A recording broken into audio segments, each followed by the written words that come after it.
देखो मेरे प्यारे बच्चों, आज की क्लास आप लोगों के लिए वेरी वेरी इंपॉर्टेंट होने वाली है, क्योंकि आप लोगों की जो अर्धवार्षिक परीक्षा है आप लोगों के बिल्कुल नज़दीक आ चुकी है। मतलब कि अक्टूबर में ही आप लोगों का अर्धवार्षिक पेपर स्टार्ट होने वाला है। और ये जो पेपर है मैं इसलिए आप लोगों को सॉल्व करा रहा हूँ क्योंकि ये वाला पेपर आप लोगों के जो जहाँ पर आप लोगों का जो पेपर होगा बिल्कुल वहीं पर स्कूल में पहुँच चुका है ये वाला। और बस स्टूडेंट जाना बिल्कुल सेम आप लोगों को ये वाला अर्धवार्षिक पेपर आप लोगों को दे दिया जाएगा। जैसे कि अगर मैं आप लोगों को बता दूं कि देखो बिल्कुल सेम यही पेपर होगा, यही सब प्रश्न होंगे, बस आप लोग क्या करो इसको तैयार कर लो, बस तैयार करके चले जाओ। क्योंकि अर्धवार्षिक परीक्षा में अगर आप लोग पास हो जाओगे, अच्छे नंबरों से पास होगे, तो उसके बाद जो आप लोगों का जो बोर्ड का पेपर होगा तो उसमें भी आप लोगों के अच्छे नंबर आ जाएंगे। मतलब इसके नंबर उसमें ऐड हो जाएंगे और बढ़ चढ़ के आप लोगों का अच्छा स्कोर बन जाएगा। तो इसलिए देखो आप लोग क्या करो, इस पूरे के पूरे पेपर को तैयार करो, बिल्कुल सेम यही पेपर आप लोगों को दिया जाएगा। बस देखो आज मैं बात करूंगा हिंदी का अर्धवार्षिक पेपर, पूरा रियल एकदम लेकर के आया हूँ। 70 में 70 नंबर पूरा आप लोगों का क्लियर हो जाएगा। बस पूरा एकदम देख लेना। ये देखो आप लोगों का निर्देश दिया है कि यह प्रश्न पत्र 2 खंडों में विभाजित होने वाला है। खंड आ में 20 अंक का 20 बहुविकल्पी प्रश्न भी दिया गया है और खंड बा में 50 अंक का वर्णनात्मक प्रश्न है। तो सभी के सभी प्रश्नों को याद करके चले जाओ, बिल्कुल 70 में 70 नंबर जा करके वहीं पर ठोक दो, एक भी नंबर को मत छोड़ना। बस पूरा मेरी गारंटी है, बस तैयार करो, जब जा करके पूरा का पूरा नंबर छाप दो। अब देखो बात करते हैं, पहला देखो मेरा प्रश्न है कि प्रयोगवादी कवि कौन है। एक नंबर का पूछा जाएगा। पेपर में जाओगे, जैसे आप लोगों को ये वाला पेपर दिया जाएगा तो पहला प्रश्न ही मेरा यही होगा। पहला प्रश्न आप लोगों की नज़रों के सामने यही वाला रखा हुआ मिलेगा कि प्रयोगवादी कवि कौन है। तो देखो भूषण दिया, सुमित्रा नंदन पंत दिया, महादेवी वर्मा दिया, आगे जी की दिया है। मैं ये पेपर क्यों सॉल्व करवा रहा हूँ, क्योंकि मुझे पेपर मिल गया है और मैं इसको लेकर आया हूँ, अभी ही लेकर के आया हूँ। जस्ट मैंने सोचा आप लोगों को सॉल्व करवा दूँ और आप लोगों के नंबर अच्छे आ जाएँ। तो इसका देखो हमारा सही आंसर हो जाएगा आगे जी। तो देखिए ये मेरा प्रश्न नंबर 1 हमारा कंप्लीट हो चुका है। अब बात करते हैं प्रश्न नंबर 2 के बारे में। देखो प्रश्न नंबर 2 देखो हमसे कह रहा है कि सेवा सदन उपन्यास के लेखक कौन है। प्रश्न नंबर 2 कह रहा है कि सेवा सदन उपन्यास के लेखक कौन है। ये भी हमारा प्रश्न नंबर 2 है जो कि पेपर में 1 नंबर का प्रश्न आएगा। तो सभी के सभी प्रश्नों को नोट करके याद करके चले जाना। मेरी गारंटी है कि एक भी प्रश्न आप लोग छोड़ करके नहीं आओगे। बिल्कुल सेम जैसे ही आप लोगों को पेपर नहीं जाओगे, बिल्कुल सेम ये वाला पेपर दिया जाएगा, क्योंकि मैं इसलिए तो आप लोगों को सॉल्व करवा रहा हूँ। अब यहाँ पर देखो हमारा ऑप्शन नंबर 1 दिया जैनेन्द्र दिया, यशपाल दिया है और प्रेमचंद्र दिया है, जयशंकर प्रसाद दिया है। तो ये देखिए हमारे सामने 4 ऑप्शन दिए हैं, लेकिन हमारे से पूछा गया कि सेवा सदन उपन्यास के लेखक कौन है। तो लगा देना, सही करके चले आना, प्रेमचंद्र को सही करके चले आना, 1 नंबर दे दिया जाएगा आप लोगों को। अब बात करते हैं प्रश्न नंबर 3 के बारे में कि अंधकार और प्रकाश एकांकी के रचनाकार कौन है। मेरे प्यारे बच्चों 1 नंबर का आएगा। ये देख लो हमारे सामने 4 ऑप्शन दिए हैं, जिसमें से हमारा दिया ऑप्शन नंबर 1 दिया उदय शंकर भट्ट और ऑप्शन नंबर 2 दिया जयशंकर प्रसाद और ऑप्शन नंबर 3 दिया विष्णु प्रभाकर, ऑप्शन नंबर 4 दिया महादेवी वर्मा। तो ये देखिए हमारे इसमें 4 ऑप्शन दिए गए हैं, लेकिन आप लोगों को प्रश्न नंबर 3 का जो मेरा राइट आंसर हो जाएगा वो आप लोगों को सही करना है। उदय शंकर भट्ट जी को सही करके चले आना, बस काम हो जाएगा आप लोगों का। अब देखो बात करते हैं प्रश्न नंबर 4 के बारे में कि निम्न में से कौन से शुक्ल युग की पत्रिका है। तो हमसे पूछा गया है कि शुक्ल युग की पत्रिका कौन सी है। तो यहाँ पर देखो हमारा देखो 4 ऑप्शन दिए गए हैं, लेकिन शुक्ल युग की पत्रिका पूछी गई। तो मेरे प्यारे बच्चों आप लोग क्या करना, हंस जो है, मेरी हंस पत्रिका को जो है ये मेरी शुक्ल युग की पत्रिका हो जाएगी। तो ये हमारा प्रश्न नंबर 4 हमारा कंप्लीट हुआ पूर्ण रूप से। आप देखो बात करते हैं प्रश्न नंबर 5 के बारे में कि स्मृति की रेखाएं साहित्य की विधा है। पूरा का पूरा रियल पेपर है, बस तैयार करके चले जाओ। और ये हमारा 1 नंबर का प्रश्न आएगा। बिल्कुल मेरे पर जो बस आप लोगों के सामने रियल एकदम यही पेपर रखा हुआ मिलेगा। बस गारंटी आप लोग पूरा का पूरा तैयार कर लो, बस पूरा नंबर आप लोगों का 101% मेरे जो आप लोगों को 70 में 70 नंबर पक्का हो जाएगा।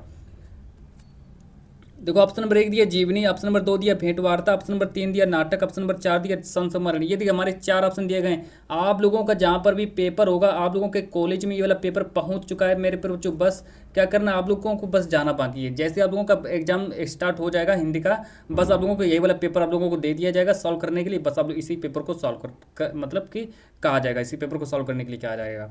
बस आप लोग इसी पेपर को सॉल्व कर देना पूरा, और यही सब प्रश्न होंगे। बिल्कुल आप लोगों का 70 में 70 नंबर पक्का हो जाएगा। कि स्मृति की रेखाएं साहित्य की विधा कौन सी है। तो यहाँ पर देखो हमारा प्रश्न नंबर 5 का हमारा राइट आंसर हो जाएगा संस्मरण को सही करके चले जाना। संस्मरण को पूरा एकदम मेरे प्यारे बच्चों सही कर देना, पूरा नंबर मिल जाएगा।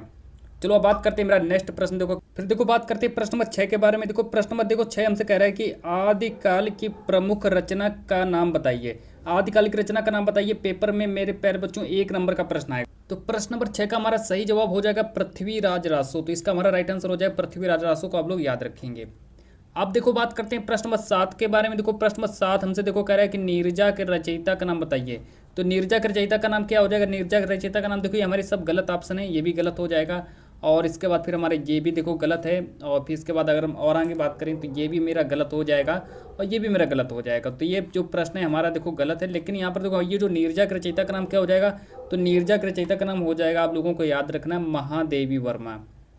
आप लोगों को महादेवी वर्मा जी को याद रखना है, महादेवी वर्मा जी। तो नीरजा के रचयिता का नाम क्या हो जाएगा, महादेवी वर्मा। तो इतना आप लोग तैयार कर लेना, पेपर में 1 नंबर का प्रश्न आएगा।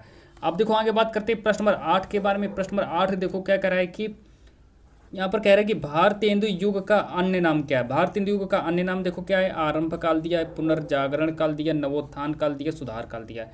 ये हमारे सामने देखो 4 ऑप्शन दिए गए। ये भी पेपर में हमारा 1 नंबर का प्रश्न आएगा।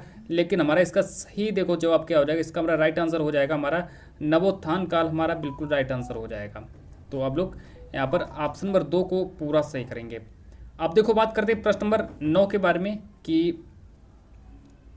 वो करो जरा फ्लाइट मोड पे लगाओ। लो है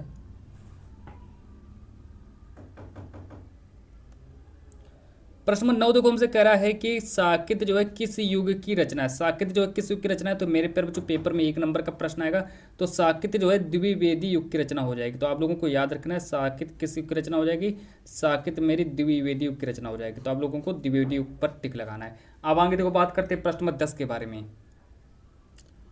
देखो प्रश्न नंबर 10 हमसे देखो कह रहा है कि किस काल को हिंदी साहित्य का स्वर्ण काल कहते हैं। मतलब कि किस काल को हिंदी साहित्य का स्वर्ण काल कहते हैं, तो ये हमारा 1 नंबर का आएगा। तो यहाँ पर हमारा देखो इसका राइट आंसर हो जाएगा भक्ति काल को पूरा सही करेंगे। तो प्रश्न नंबर 10 का हमारा ऑप्शन नंबर 3 हमारा सही हो जाएगा। तो भक्ति काल हमारा राइट आंसर हो जाएगा। फिर इसके बाद अगर हम बात करें प्रश्न नंबर 11 के बारे में कि मुख मयंक सम मंजू मनोहर पंक्ति में कौन सा अलंकार है। देखो एक अलंकार जरूर आता है, हर साल आता है। तो इस बार कौन सा अलंकार पूछा गया है कि मुख मयंक सम मंजू मनोहर में कौन सा अलंकार हो जाएगा। तो ये जो प्रश्न है हमारा 1 नंबर का प्रश्न आएगा। तो प्रश्न नंबर 11 का हमारा राइट आंसर देखो क्या हो जाएगा, प्रश्न नंबर 11 का राइट आंसर हो जाएगा उपमा अलंकार। तो आप लोगों को उपमा अलंकार पर टिक करना है। अब बात करते हैं प्रश्न नंबर 12 के बारे में। प्रश्न नंबर 12 देखो कह रहा है कि रोला में कितने चरण होते हैं। पेपर में 1 नंबर का प्रश्न आएगा। प्रश्न नंबर 12 कह रहा है कि रोला में कितने चरण होते हैं। तो इसके देखो 4 ऑप्शन देखो दिए हैं कि ऑप्शन नंबर 1 दिया 4 चरण होते हैं, ऑप्शन नंबर 2 दिया 3 चरण होते हैं, ऑप्शन नंबर 5 दिया, ऑप्शन नंबर 3 दिया 5 चरण होते हैं, ऑप्शन नंबर 4 दिया 2 चरण होते हैं। तो प्रश्न नंबर 12 का हमारा देखो राइट आंसर हो जाएगा 4 चरण होते हैं। रोला में कितने चरण होते हैं, तो आप लोगों को याद रखना है 4 चरण होते हैं। अब यहाँ पर देखो बात करते हैं प्रश्न नंबर 13 के बारे में। प्रश्न नंबर 13 को देखेंगे क्या कर रहा है कि हास्य रस का स्थायी भाव क्या होता है। हास्य रस का स्थायी भाव क्या होता है, पेपर में 1 नंबर का प्रश्न आप लोगों का बन जाएगा। तो कुछ यहाँ पर देखो हास्य रस से एक प्रश्न पेपर में हर साल आ जाता है, हास्य रस से आ जाता है, कोई ना कोई स्थायी भाव आप लोगों से पूछ लेता है। देखो उत्साह दिया है, शोक दिया है, रति दिया है, हास्य दिया। तो यहाँ पर हमारा देखो हास्य रस का स्थायी भाव क्या हो जाएगा, तो हमारा हास हो जाएगा। तो आप लोगों को ऑप्शन नंबर 4 पर क्लिक कर देना है। अब यहाँ पर देखो बात करते हैं प्रश्न नंबर 15 के बारे में। प्रश्न नंबर 14 देखो, प्रश्न नंबर 14 के बारे में बात करते हैं कि अवमान शब्द में किस उपसर्ग का प्रयोग हुआ है। 1 नंबर का प्रश्न आएगा कि अवमान शब्द में किस उपसर्ग का प्रयोग हुआ है। तो देखो अप दिया है, मान दिया है, अव दिया है और मा दिया। लेकिन इसमें से आप लोगों को ऑप्शन नंबर 3 को सही करना है, मतलब कि अव को सही करना है। अब यहाँ पर देखो बात करते हैं प्रश्न नंबर 15 के बारे में। प्रश्न नंबर 15 को देखेंगे कि चक्रपाणी शब्द में कौन सा उपसर्ग हो जाएगा। चक्रपाणी शब्द में कौन सा उपसर्ग हो जाएगा, ये भी प्रश्न हमारा 1 नंबर का आएगा पेपर में। तो चक्रपाणी शब्द में कौन सा यहाँ पर हमसे पूछा गया कौन सा समास होता है। तो चक्रपाणी शब्द में कौन सा समास होता है, आप लोगों को याद रखना है समास। तो चक्रपाणी शब्द में कौन सा समास होता है, तो यहाँ पर देखो हमारा प्रश्न नंबर 15 का हमारा राइट आंसर हो जाएगा बहुब्रीहि समास, यानी कि ऑप्शन नंबर 4 हमारा सही हो जाएगा। बहुब्रीहि समास हमारा पूरा सही हो जाएगा। आप देखो बात करते हैं प्रश्न नंबर 16 के बारे में। प्रश्न नंबर 16 को देखेंगे। प्रश्न नंबर 16 देखो हमसे कह रहा है कि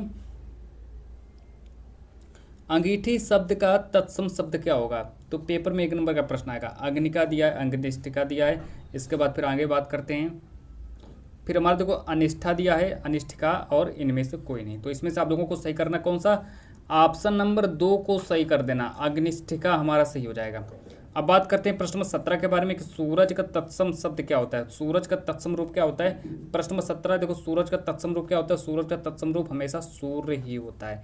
तो आप लोगों को ऑप्शन नंबर 1 को सही करना है। प्रश्न नंबर 18 देखो क्या कह रहा है। प्रश्न नंबर 18 कह रहा है कि नदी शब्द का चतुर्थी विभक्ति बहुवचन रूप क्या होता है। 1 नंबर का पूछा जाएगा कि नदी शब्द का चतुर्थी विभक्ति बहुवचन रूप क्या होगा। तो हमारे 1 नंबर का प्रश्न आएगा। तो यहाँ पर देखो अगर हम बात करें प्रश्न नंबर 18 का हमारा देखो राइट आंसर क्या हो जाएगा, प्रश्न 18 का राइट आंसर हो जाएगा नदी भ्या, यानी कि ऑप्शन नंबर 1 हमारा पूरा सही ऑप्शन हो जाएगा।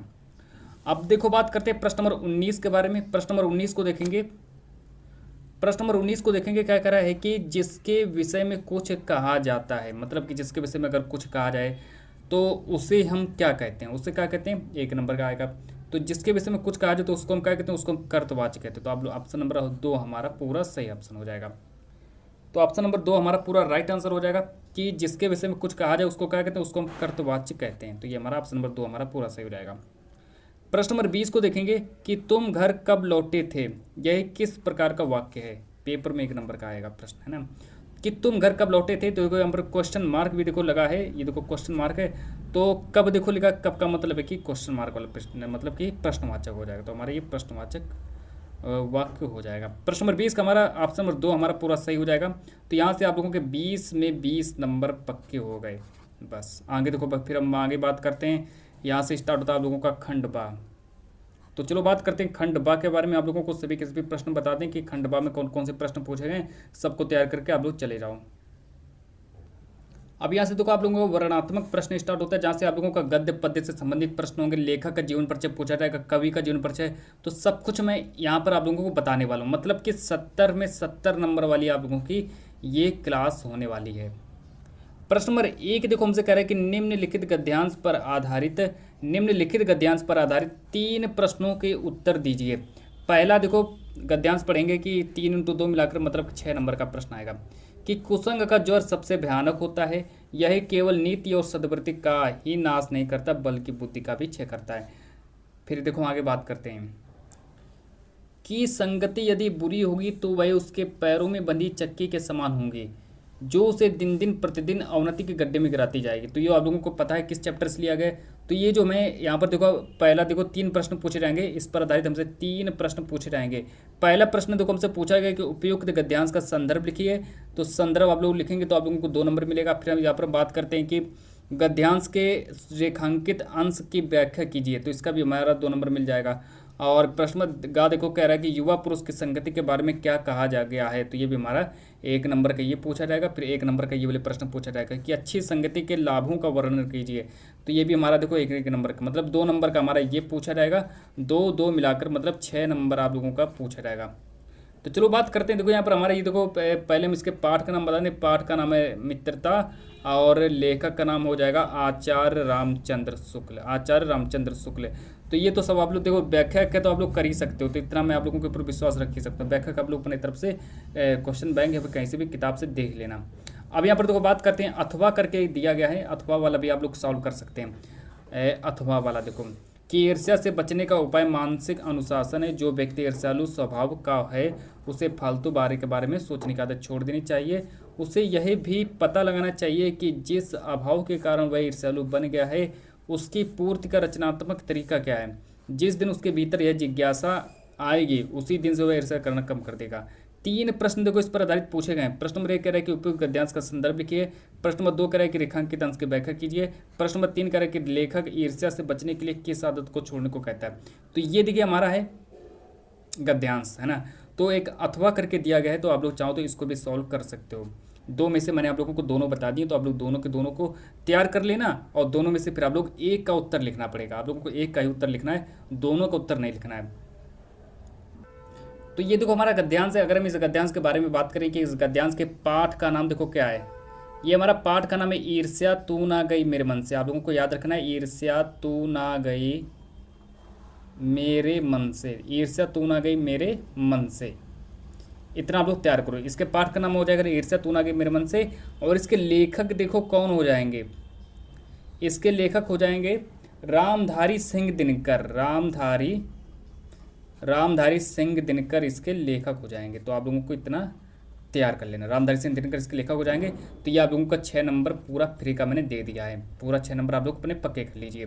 अब यहाँ से देखो स्टार्ट होता है आप लोगों का पद्यांश, देखो स्टार्ट हो रहा है। पद्यांश देखो क्या कर रहा है, क्योंकि दिए गए पद्यांश पर आधारित 3 प्रश्नों के उत्तर दीजिए। 3 × 2 मिलाकर मतलब 6 नंबर का पद्यांश भी पूछा जाएगा। तो इसको पढ़ लेते कि मेरे जीवन का आज मुख तेरी छाया से हो मिलाप, तन मेरी साधकता छू ले, मन ले करुणा की था नाप, उर में पावस दर्ग में विहान, इस तरीके से आप लोग पढ़ेंगे पूरा। फिर कह रहे कि अब यहाँ पर देखो इस पर आधारित 3 प्रश्न हमसे देखो पूछे गए हैं। तो देखो 3 प्रश्न, देखो कौन कौन से प्रश्न पूछे गए हैं। पहला प्रश्न है कि प्रस्तुत पद्यांश का संदर्भ लिखिए। तो संदर्भ में देखो क्या करना है, संदर्भ में आप लोग पाठ का नाम लिख देना, इसके पाठ का नाम लिख देना और इसके लेखक का नाम लिख देना। तो पाठ का नाम देखो हो जाएगा हिमालय। मैं आप लोगों को बता दूँ, ये जो है ये पद्यांश हमारा हिमालय पाठ से लिया गया है और इसके लेखक हो जाएंगे महादेवी वर्मा। इसके लेखक हो जाएंगे महादेवी वर्मा जी हो जाएंगे। तो यह इतना आप लोग कर देना। फिर यहाँ पर देखो हमसे कह रहे हैं कि रेखांकित अंश की व्याख्या कीजिए। तो रेखांकित अंश की व्याख्या आप लोग कर लेना, खुद अपनी तरफ से कर लेना। और सा का पहला प्रश्न है कि उक्त पंक्ति में महादेवी जी की क्या इच्छा है। और प्रश्न नंबर 2 कह रहे हैं कि महादेवी जी ने किसकी महानता का वर्णन किया है। तो ये हमारा हो जाएगा। एक अथवा करके भी दिया गया है हमारे सामने, आप लोग चाहो तो इसको भी कर सकते हैं। 2 में से आप लोगों को एक करना होगा। अथवा वाला देख लो क्या कह रहा है कि यहीं कहीं पर बिखर गई, यहीं कहीं पर बिखर गई वह भग्न विजय माला सी, उसके फूल यहाँ संचित हैं, है स्मृति साला सी। तो ये देखो हमारा पद्यांश हो गया। अथवा वाला पद्यांश दिया गया था, तो ये हमारा पद्यांश भी हो गया है। तो आप लोग इसको भी तैयार कर लो। पहला प्रश्न दिया है कि प्रस्तुत पद्यांश का संदर्भ लिखिए। प्रश्न नंबर 2 दिया है कि रेखांकित अंश की व्याख्या कीजिए। प्रश्न नंबर 3 दिया है कि कवित्री ने किसकी समाधि पर अपनी भावनाएं व्यक्त की हैं। प्रश्न नंबर 1। तो ये सभी हमारे देखो 2-2 नंबर वाले प्रश्न आएंगे। 2-2 नंबर वाले, सभी हमारे 2-2 नंबर वाले प्रश्न हैं। ये भी हमारा 2 नंबर का प्रश्न है। ये भी देखो सा का पहला मतलब 1 नंबर का ये प्रश्न आएगा और 1 नंबर का मेरा ये भी प्रश्न आएगा। मतलब 6 नंबर का प्रश्न आप लोगों का पेपर में बन जाएगा। अब देखो अगर हम इसके पाठ के नाम बारे में बात करें, जो ये इसके पाठ का नाम देखो क्या हो जाएगा। इसके पाठ का नाम देखो हो जाएगा झांसी की रानी की समाधि पर। पाठ का नाम नोट करेंगे कि झांसी की रानी की समाधि पर। इसके पाठ का नाम हो जाएगा झांसी की रानी की समाधि पर। और इसके लेखक हो जाएंगे सुभद्रा कुमारी चौहान। याद रखेंगे सुभद्रा कुमारी चौहान इसके लेखक हो जाएगा। तो इतना आप लोग कवर कर लेना। इसको आप लोग सॉल्व भी कर सकते हैं। अब यहाँ से देखो बात करते हैं 5 नंबर का। देखो यहाँ से आप लोगों का संस्कृत का गद्यांश भी पूछा जाएगा। 5 नंबर का संस्कृत का गद्यांश पूछा जाएगा। तो आप लोगों इसको भी तैयार कर लेना कि नागरिका बहुकालम यावत अचिंतित परम प्रहलिकाया उत्तर धातु समर्थम न अभवत अत ग्रामीणम अवदत अहिमस्या प्रहलिकाया उत्तरम न जनामि इदम श्रुत्वा ग्रामीणम अकथयत यदि भवान उत्तरम न जनाति। और तर्हि धातु ये देखो दिया 10 रूपकाणी अथा म्लान्मुखेन नागरिकेण समयानुसारम 10 रूपकाणी दत्तानि। तो यहाँ पर हमसे कह रहा है कि गद्यांश का संदर्भ सहित हिंदी में अनुवाद करो। तो आप लोग इसका हिंदी में अनुवाद कर सकते हैं। कहीं से भी आप लोग देखिए जाइए, आप लोगों के किताब में ये वाला प्रश्न लिखा होगा तो आप लोग वहीं से ही आप इसको कवर कर लेना, यहाँ से पूरा याद कर लेना। फिर इसके बारे में आगे देखो बात करते हैं। एक देखो अथवा करके दिया गया है यहाँ पर हमारे सामने कि अस्माकं संस्कृति सदा गतिशीला वर्तते मानव जीवनम संस्कृतम ऐसा यथा समम नवा नवा विचारधारम स्वीकरोति नवा शक्ति च प्राप्नोति अत्र दुराग्रहे नास्ति यत् और युक्ति युक्तम कल्याणकारी च तदत्र सैर्स और ग्रहितम भवति एतस्याः गतिशीलतायाः रहस्यम। तो ये देखो हमारे सामने एक संस्कृत का गद्यांश हो गया जो कि पेपर में 5 नंबर का आएगा। तो 2 में से आप लोगों को 1 का उत्तर लिखना पड़ेगा। मतलब संदर्भ सहित हिंदी में जाकर के व्याख्या कर देना, आप लोगों का काम हो जाएगा। फिर आगे देखो बात करते हैं प्रश्न नंबर 4 के बारे में। प्रश्न नंबर 4 देखो है जो कि पेपर में 5 नंबर का आएगा। यहाँ पर हमसे कह रहे हैं कि निम्नलिखित दिए गए संस्कृत पद्यांश का संदर्भ सहित हिंदी में अनुवाद करो। संस्कृत पद्यांश का हिंदी में अनुवाद करना है। और पहला देखो दिया कि हतो व प्राप्यस्य स्वर्ग जित्वा व भोज्य से महिम और निरिसी निर्ममो भूतवा युद्धस्व विगत ज्वारा। तो आप लोग इसको भी तैयार करो। और अगर आप लोगों को इसका उत्तर नहीं याद है तो एक अथवा करके भी दिया गया है। अथवा वाला देख लो कि किंस्विद गुरुतरम भूमि किंस्विद दुचित्रम चाखात और किंस्विद शीघ्रतम वातात और बहुतरम तृणात। इसको भी तैयार करो। देखो हमारे इसमें 2 देखो पद्यांश, 2 में से आप लोगों को 1 का उत्तर लिख देना। मतलब संदर्भ से हिंदी में व्याख्या करना तो अब व्याख्या भी कर देना और इसका उत्तर आप लोग कहीं से भी देख लेना। फिर इसके बाद देखो हमारे सामने प्रश्न नंबर 5 देखो हमसे कह रहा है कि अपने पठित खंड काव्य के आधार पर दिए गए प्रश्नों में से किसी एक प्रश्न का उत्तर दीजिए। पेपर में 3 नंबर का आएगा। देखो खंड काव्य क्या होता है, आप लोगों का जिले जिले के हिसाब से पूछा रहता है। तो आप लोग चाहें तो इसमें से यहाँ पर आप लोगों का जो जिले के हिसाब से पूछा जाएगा तो आप लोग अपने क्लास टीचर से पूछ सकते हैं कि कौन सा खंड काव्य इस बार हमारे यहाँ पूछा जाएगा, तो आप लोगों को बता देंगे। तो आप लोग वही वाला खंड काव्य तैयार कर लेना। तो ये देखो सभी पूछे गए मुक्ति दूत पूछा गया है और ये ज्योति जवाहर को तैयार कर लेना। तो यहाँ पर देखो ज्योति जवाहर से मैंने आप लोगों को बता दिया कि ज्योति जवाहर में आप लोगों को क्या क्या तैयार करना है। अब आगे देखो बात करते हैं, गा ऑप्शन दिया है कि कर्ण खंड काव्य के आधार पर कर्ण की चारित्रिक विशेषताओं पर प्रकाश डालिए। तो ये सभी के सभी आप लोगों को खंड काव्य तैयार कर लेने हैं। जहाँ पर देखो मैं कुछ खंड काव्य यहाँ पर देखो आप लोगों को दिए गए हैं आपके पेपर में, तो आप लोग सभी के सभी खंड काव्य को आप लोग स्क्रीनशॉट भी कर लीजिए। अब यहाँ से देखो मैं स्टार्ट करता हूँ। आप लोगों का इंपॉर्टेंट चीज़ है यहाँ से कि आप लोगों के पेपर में पूछा जाएगा, एक लेखक का जीवन परिचय भी पूछा जाएगा, जो कि पेपर में 5 नंबर का लेखक का जीवन परिचय भी आता है। इस बात को याद रखना। एक 5 नंबर का जीवन परिचय आता है। देखो जयशंकर प्रसाद जी का जीवन परिचय तैयार कर लेना, जयशंकर और ये जयशंकर प्रसाद और जयप्रकाश भारती। तो ये सभी देखो 3 जीवन परिचय मैं आप लोगों को बता दे रहा हूँ। तीनों के तीनों जीवन परिचय को याद करके चले जाना। आप लोगों को जो अच्छा लगे आप लोग उसको लिख देना पेपर में। अब आगे देखो बात करते हैं आप बाप के बारे में। बाप में देखो क्या होगा कि वहाँ पर आप लोगों से कवि का जीवन परिचय भी पूछा जाएगा। तो चलो देखो 5 नंबर का कवि का जीवन परिचय पूछा जाएगा, तो 5 नंबर वो भी अपने पक्के कर लो। तो यहाँ पर देखो हमसे कह रहा है कि ने दिए गए कवियों में से एक कवि का जीवन परिचय देते हुए उनके प्रमुख रचना का उल्लेख करें। मतलब कि पेपर में 5 नंबर का एक कवि का जीवन परिचय पूछा जाएगा। महादेवी वर्मा जी का तैयार करके चले जाओ, सूरदास जी का तैयार कर लो, तुलसीदास, सुमित्रानंदन पंत। तो ये 4 जीवन परिचय मैंने आप लोगों को बता दिए। चारों के चारों जीवन परिचय को तैयार कर लेना।